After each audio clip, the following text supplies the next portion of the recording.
Hello, my friends, and welcome to another episode of the Speech and Language Kids podcast.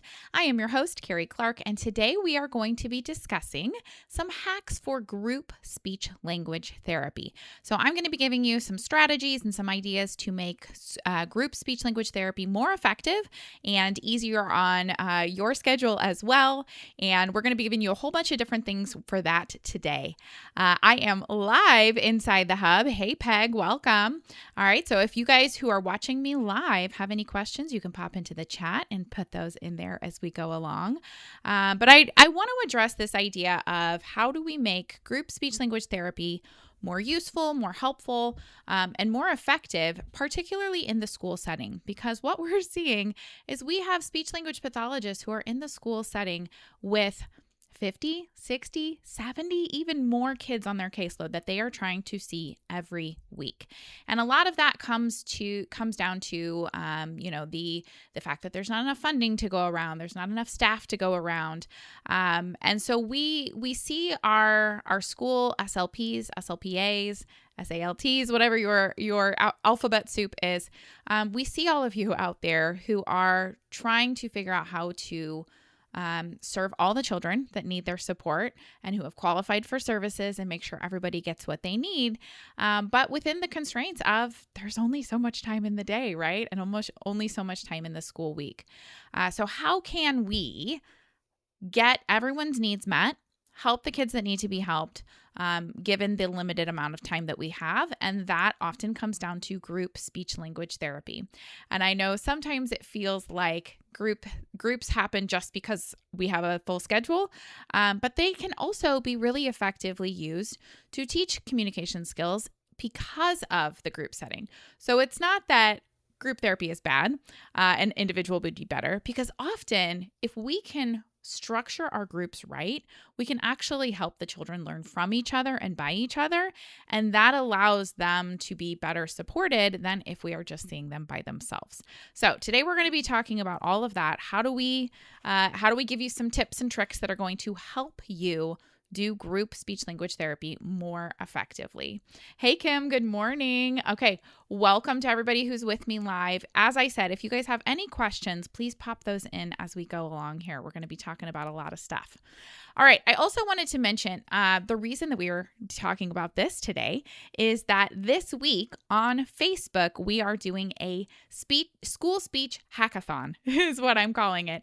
So tomorrow, which would be Tuesday, Wednesday, and Thursday, that's August 11th, 12th, and 13th, I'm going to be hopping into Facebook, and I will be doing some Facebook Lives at 4 p.m. every day, but I'll also be making some reels and videos and posts, and you'll have all kinds of fun stuff happening over the next 3 days on Facebook. And this is going to be our school speech hackathon. We are going to be talking about tips and tricks and strategies to help with school speech, because we know that the school setting is probably the hardest one for speech language pathology right now because of all of these additional requirements, because of the high caseloads, because of the limited time, because of all the paperwork and admin tasks.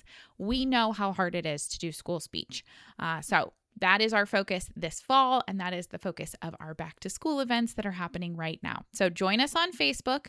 You can find me at Speech and Language Kids on Facebook.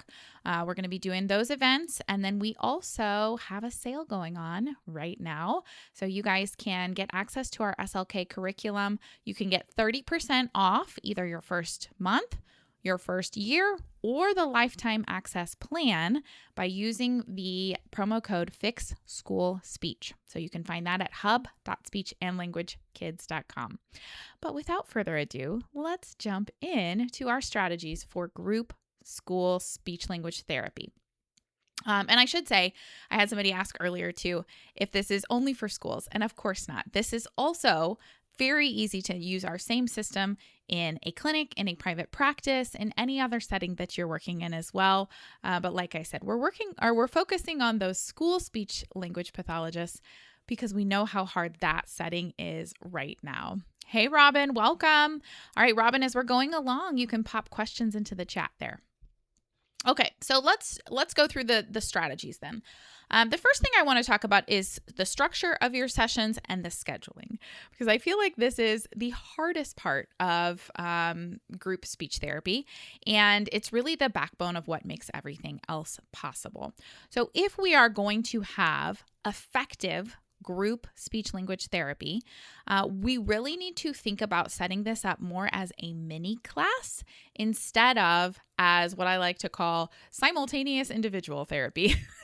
Because if you have 5 kids in that session and they are all working on very different skills, then you are not really running group speech therapy. You are running individual therapy with 5 different children at once. And that is what makes it so hard to feel like we're running effective sessions and like our kids are making progress and like we know what we're doing, because we're trying to do individual therapy in a group setting. So if we can switch our mindset here, especially in the school setting, because we are in a school setting, this should be an educational model. If we can think about setting it up more as a mini class that's all working on the same thing, then we're going to open ourselves up to a different type of therapy that is more effective and can allow for larger groups to be seen and still make progress on their goals. So this is the shift, right? Is setting it up as, okay, here are all my 5th graders that need to work on language. They're all coming at the same time. We run them through the same lessons at the same time, right? So when you're thinking about, man, it's so hard to have a group of 5 kids. Well, classroom teachers have a group of 20 or 30 kids that they're teaching at the same time, right? And they're able to do that. And so if we can think about, okay, well, I have this, it's smaller than a full class, right? It's not 20 or 30 kids, hopefully. But if you have your group and they're all working on the same thing, then it is easier to work on that with all of them, because basically what you're doing is you're saying, okay, here's the lesson. We're going to teach the lesson. And then while teaching the lesson, you're going to be individualizing the instruction for each child based on what they need, right? So let's say we're doing a lesson about grammar and you know that Sally's really struggling with past tense verbs. So you're going to help provide the models and the corrections for those past tense verbs for her. But during the same lesson, you're helping this other student with his articles because he keeps leaving off thes and a's, right?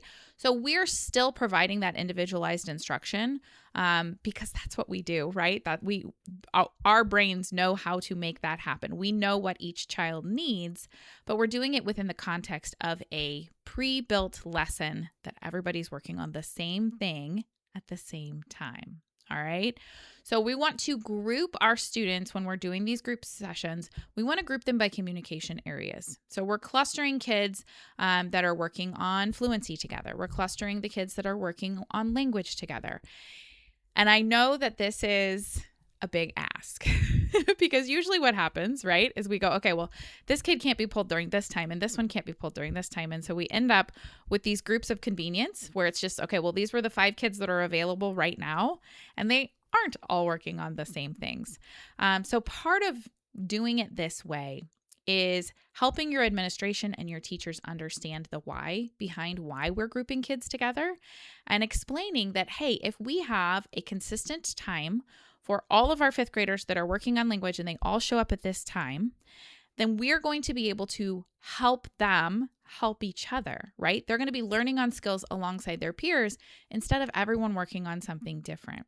And so, yes, that might be slightly less convenient for their schedule, but we need to be able to have a time that we say, okay, this is the time 5th grade language meets. This is the program. And if a child qualifies for it, they need to be available at that time. And so part of this is working with your administration, working with your teachers to figure out the times that will work and then holding those things sacred, right? Holding that's in that time slot so that we're not rebuilding our schedule every week, right? So that is the first group of hacks here is how to set it up and how to do your scheduling so that you do have these groups of kids that are all working on the same thing at the same time. And it doesn't have to be the exact same goals. You can still have related goals all working together. So like all the language kids, all the fluency kids. And then you can just be adjusting things to each child's needs as you go along. All right, so that's the first part. The next set of hacks that I want to give you are for your materials and your routines. So our key here is we want to be reducing our prep load, the amount of time that we are prepping and planning our sessions. And we want to increase the predictability for the kids as well, because if we can keep the schedule and the routine consistent, then they are going to be more likely to be able to make progress with that system, right? So the first tip is to have one core teaching material and then just rotate the reinforcers or the fun stuff. So if we are just working on one program at one time, then we are not changing the way we're teaching the skill every session, right? So for our program, we have our goal packets. And for each goal that you can work on, there is a full packet that will teach that skill from start to finish. It's usually a series of skills that they learn in order.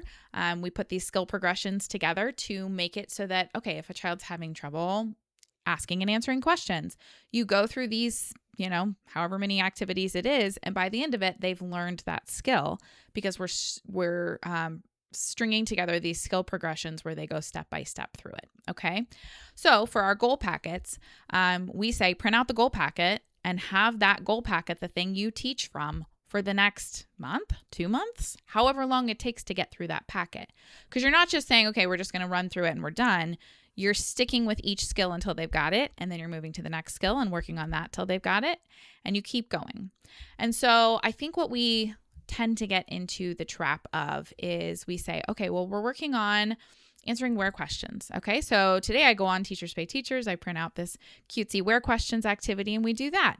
And then tomorrow I'm like, oh no, we're working on where questions still. I need a new activity. So then we go get another one. And then we're looking for freebies so we don't have to spend as much money. And what we're doing is just throwing all these random materials at the students that, yes, they're taking up the session and yes, it's giving us something to do, but it's not necessarily moving them systematically from start to finish. So what we recommend is you have one teaching material, for our case, the goal packets, and you work on that over and over and over again until you get through it. And then if you need something fun to keep them engaged, then you can have a game that you're playing or a craft, or we have our daily themed activities inside our program where you just print out the activity. It goes along with a 20-sided dice. So you roll a dice, it tells you what to do, then you get back to practicing your skill. So keep your core teaching material the same and then just rotate different reinforcers to keep it fun. All right, so that's one hack. Another hack is to have a consistent entry routine. So this is when they come to speech, what are they doing? If we can have one set of activities routine that we say, this is what we do when we get to speech, it's going to set the stage for them being ready to work. So for us, this could be they come in, they grab their speech folder out of the bin because we have a speech box that has hanging folders for all the students, and that's where we put their goal packet or their teaching material. So they could come in, grab their folder, sit down at the table, and then they can sit there and quietly review whatever it is that they've been working on or practice it quietly to themselves while they're waiting for everybody to get ready. And then on our virtual therapy table, which is inside our curriculum, we have a quick grounding activity. So it is a little video of a singing bowl, if you know what that is, it's like a metal bowl that you hit it and it makes a kind of a gong sound. And so it rings for a while. And so it's a nice little grounding activity where you have everyone close their eyes and then you play the sound. And the sound lasts for a while and it fades. And so the grounding activity is you have everybody close their eyes and listen to the sound. And then they open their eyes when they can no longer hear the sound. So they're tuned into their surroundings, they're tuned into the sensory, and they're listening. And then once they can no longer hear the sound, they open their eyes. But the key is everybody has to stay quiet until everyone's eyes are open, because some people will be able to hear it longer than others. So then once everyone's eyes are open, then you say, okay, let's begin. And it doesn't take long, just a couple seconds, but it's a really nice way to get everybody focused. And after a while, it's going to have almost this Pavlovian kind of response where they hear the sound and it immediately puts their body into a ready state to learn. Okay. So consistent entry routine is awesome. You can use that one or you can use something different. But as long as it's the same every time they get to speech, then they know what to expect and it gets their bodies and brains ready to learn. Okay, the other thing I wanted to share here is when we're talking about our core teaching material having one program, you can have something like our core language program, where it's one program that works on multiple different skills over time. I like to think of this as like a cycles approach that we do for phonology. It's like the cycles approach for language, where our core language program will go through one grade level and it'll teach every oral language skill in that grade level in 16 lessons. And so you can go through something like that, or you could specifically pick out one skill that the whole group needs help with. So maybe you have your language group and they all have a grammar goal. So you could pick one of our grammar packets and specifically work on grammar. Or you can do one of these kind of bigger programs like the core language program that includes a lot of different skills and just kind of rotate through. All right, so those are our hacks for materials and routine. So let's look at some hacks for behavior and engagement, because I know this is another challenge of group sessions. Is what do you do if you're starting to lose the focus of the group, or if they're starting to get a little out there? So one strategy is the call and response. And so I use this one. I mean, I've used this one in a lot of different settings, but this is especially effective for my Cub Scouts that I work with. My younger son is in a Cub Scout den and I'm his leader. And so I often have to regain our focus. And so we will establish ahead of time a call and response. If I say these words, then you say something back. So for example, when our den was the wolves, I would say wolves, wolves, and they would go, ow. And so they would have a little response. And so the key here is that you have to practice this. You have to teach it and you have to practice it. But the key is you say the thing, they respond, and then everybody gets quiet and looks at you. And that's part of the practice part. Because if they just howl like wolves and then go about their day, we didn't get the benefit, right? So come up with some sort of a call and response. Maybe your school already has one you can use. I know our schools use class, class, and they say yes, yes. And then they'll say classity, class, and they'll say yesity, yes. And so they mimic the teacher. However the teacher says it, they mimic that in their response. There's the clapping ones where you clap a certain number of times and they repeat the claps. So lots of different ways that you can do this. But come up with something and practice it so that if you are starting to lose focus, then you can call them back. Okay. Another one is stating your expectations up front. So make sure that you have talked about what are our expectations in the speech room. If you are inside our hub already, if you have our SLK Curriculum membership, we did a make and take on last Friday with our speech expectations poster. So we all made speech expectations posters by writing down what are the expectations in the speech room. So you can just come up with a few key things that you need to be noted as the expectations or the rules in the speech room. And you can write those on a poster and put those visible. And then during your first sessions and as needed as reminders, then you're just going to make sure they know those expectations up front. And then if they are starting to get out of focus, if they are forgetting about those behaviors that they are supposed to be doing, then you can just redirect them back to that poster. All right. And then positive reinforcement. That's my other hack for behavior and engagement. Positive reinforcement is where it's at. Our friends do much better with praising them for doing the right thing than getting them in trouble for doing the wrong thing. So anytime that you can give positive reinforcement or say, hey, if we can get this many updates by the end of the day, then we get an extra 2 minutes of free time. Anything where you can reward them for good behavior is going to be more effective than punishment. That being said, there's a lot of different ways to do positive reinforcement, and maybe we should do a whole episode on that sometime of different ways to reinforce and provide that positive reinforcement or give them something to look forward to for behaving. So that's a good way to do it, but we can talk about that at another time. But definitely focus on that instead of punishment. Okay, so those were our behavior and engagement ones. We are now We got a couple more.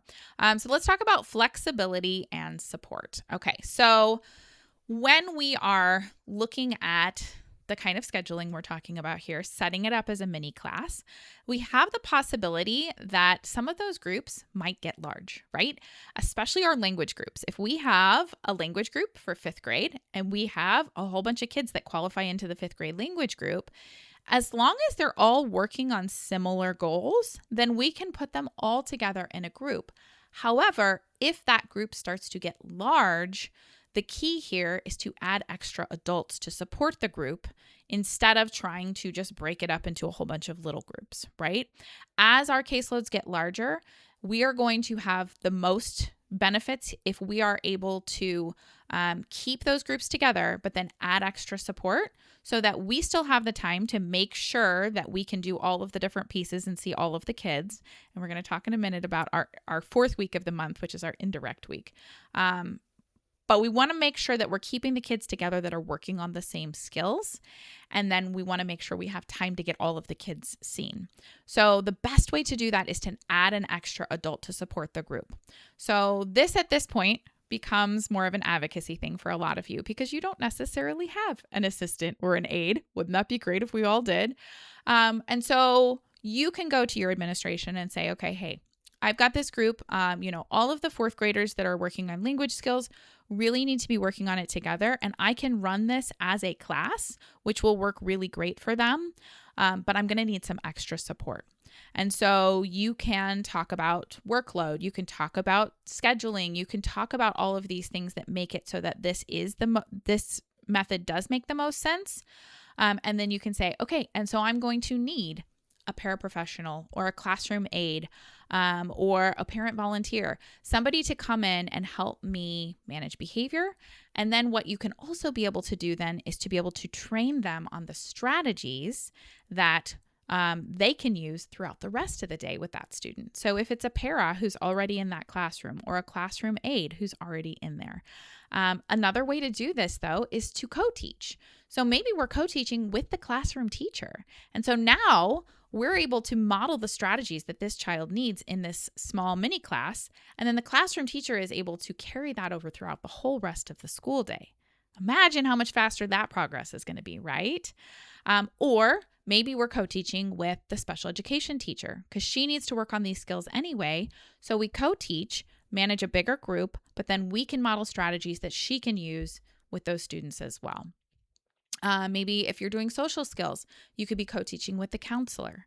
So there's lots of different ways that we can finagle this to be able to work more closely with the other people in our building, but also to be able to get more kids seen in less time. And then sometimes this might even look like taking it into the classroom. So maybe we talk with the classroom teacher and we say, okay, here's our time that we're going to come in. I'm going to come in during your ELA time. We're going to co-teach this language lesson together. I'm going to be doing the instruction and making sure my kids on IEPs are doing what they need to be doing and getting what they need out of it. But then the other kids in the class are benefiting from that too, which is going to reduce your referrals because those kids are getting support before it gets to the point that they need the actual therapy, right? So lots of different ways that we can use other adults to support our groups instead of just trying to keep it isolated to our little bubble of a speech room, right? Okay. The other thing I wanted to mention here in terms of flexibility is there's also this possibility of instead of making your groups larger, you can actually break them down into 5-minute individual sessions instead of a large group session. So this is what we recommend for our speech sound kids. Now, again, I don't know if I've said this yet on here. Not everyone is going to be great for this method, right? This is not going to necessarily be the thing that everybody needs. We are still going to have some students who need individual 30-minute sessions, and that's okay. But this gives us a method to try before we go to that, right? So let's try the mini class first and see if they can make progress. And if they are, great. We don't need to go to that more restrictive individual 30-minute session, right?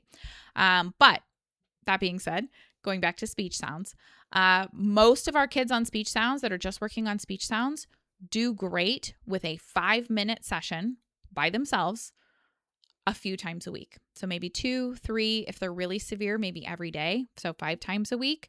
But basically what you do is you just pull them out of their classroom. You work with them right in the hall, right outside their door, and then you send them back and you go on and get the next one. And so within 30 minutes, you can see 4 or 5 kids for these 5-minute check-ins, especially if you're managing your transitions well.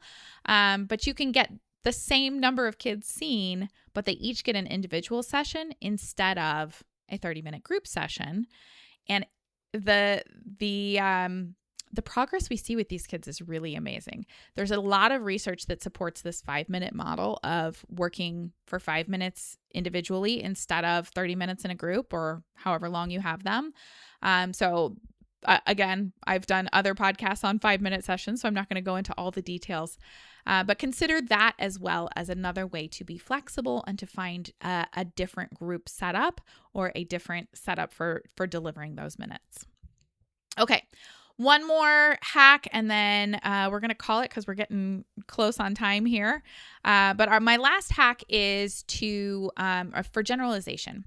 And so, like I said a little bit ago, if we're doing therapy in a bubble where it's just us in the room with the kids and we're the only ones working on these skills, they're not going to make very fast progress, and they are going to linger in therapy for years and years, and our caseloads are just going to keep getting bigger and bigger. What we need is a whole team approach. We need other people that are with that child every day to be working on these skills. And we cannot do that if we are in our bubble, only doing our therapy by ourselves and never able to get out of that bubble. And so what I recommend for group speech language therapy is that you see your groups for the first 3 weeks of the month. And then the last week of the month is an indirect week. So this is a week where you're not seeing those children directly, but you're saving that week to do what we might call consultation or indirect minutes, where we are doing observations in the classroom to see if they're carrying those skills over. We're sending home information to parents about how they can work on these skills. We're talking with classroom teachers and collaborating on how we can support them in the classroom. We are building tools and visual aids that they can use in the classroom to carry this over. And maybe we're actually going into the classroom and doing some push-in where we are teaching or modeling these strategies in the classroom, not only for our students, but for all the rest of the students as well, and helping our teachers understand how they can use these strategies that this particular child needs to succeed. So basically, we're using our 3 weeks to teach the skills, introduce them, and figure out what that child needs. And then we're taking that to the team on our 4th week and saying, okay, here's what this child needs to be successful with this skill. Try this strategy, or try this alternative, or word it like this, or do this right before your lesson, and then they're going to be more prepped, right? Whatever that thing is that we figured out on our first 3 weeks, we're sharing that with the rest of the team on the 4th week so that everyone's on the same page and that student can make faster progress. All right. So if all of this is sounding maybe too good to be true, or you're like, well, that sounds great, but how do we actually do that? We have created this as a program inside our SLK curriculum. We are calling it Communication Labs. So you'll have your language lab and your fluency lab and your social lab and your speech sound lab. And all of those labs, for all of those, we have a program guide inside the SLK curriculum that talks about how to set this up, how to take data, how to write your goals, how to use our programs to power your communication labs. All of it is included in that. So you can find that over at hub.speechandlanguagekids.com. Look for the section called Communication Labs. But also keep in mind that we have our sale going on now through August 20th. So for the sale, it is 30% off of your first week or first month if you're a new member, or 30% off of the lifetime access. And that's whether you're a new member or existing and you're upgrading, either one. So you can use the code Fix School Speech, all one word, all caps. That's the code that's going to get you that 30% off. And if you have any questions, of course, just let us know. You can email me at carrie@speechandlanguagekids.com. Or if you are already inside the hub, post on the discussion board and we'll chat with you there. But hopefully that's helpful. Hopefully you got some ideas that will help make this school year a little better. Don't forget to visit us on Facebook over the next 3 days for our hackathon. We'll be sharing lots of tips and tricks. Or if you're listening to this podcast in the future, you can pop over there onto the Facebook page. The recordings are all still going to be there too, so you can check those out. And we're excited to have you along for this journey. Hopefully we can make your school year just the best one ever. So good luck with that, and let us know what you need. We'll see you next time. Bye for now.